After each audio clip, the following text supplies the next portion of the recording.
Hey everybody, it's Scott Shetler here at Extreme Performance Training Systems with my partner, Chris Jones, owner of Nucleus Brazilian Jiu Jitsu. Today we're going to look at another one of our pressing variations that we like to do here. Now in our first video we talked about how with the kettlebell pressing exercises we like to focus mostly utilizing the repeated effort method. We try not to do a lot of maximal effort pressing just for overall shoulder health, since a lot of these guys have a lot of mileage and wear and tear on the shoulder joints. We find that focusing on the rep work is the way to go with a lot of our pressing exercises. The other thing that we try to focus on when we're doing our pressing exercises is to make sure that we're using a lot of other musculature much in the manner that they're going to use it in training and competition.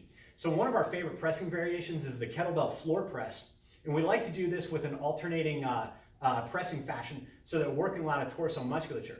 The other thing that we do is we like to use bands where we attach the bands to the feet, have the athlete do a low band pull-in so that they're activating even more muscle in the torso, much in the way that they're going to be doing when they're playing from the guard.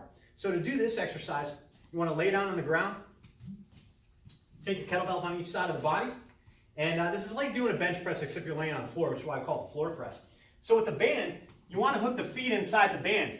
Now there's a few different ways you can attach the band, especially if you're training on your own. You just want to tie it off on like a squat rack or anything else that's not going to tip over when you use it. If you've got a training partner or a coach, the coach or the training partner can hold the band and apply various types of tension to the band as you're doing the exercise. So sometimes you can pull a little bit harder, you can back off a little bit. That way you're challenging the torso musculature to a greater extent.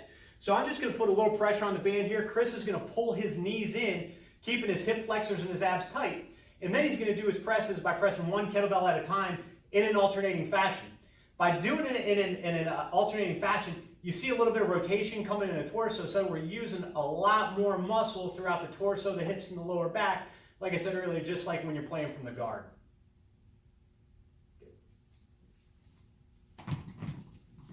So hopefully you enjoyed this tutorial, and stay tuned, more coming your way soon.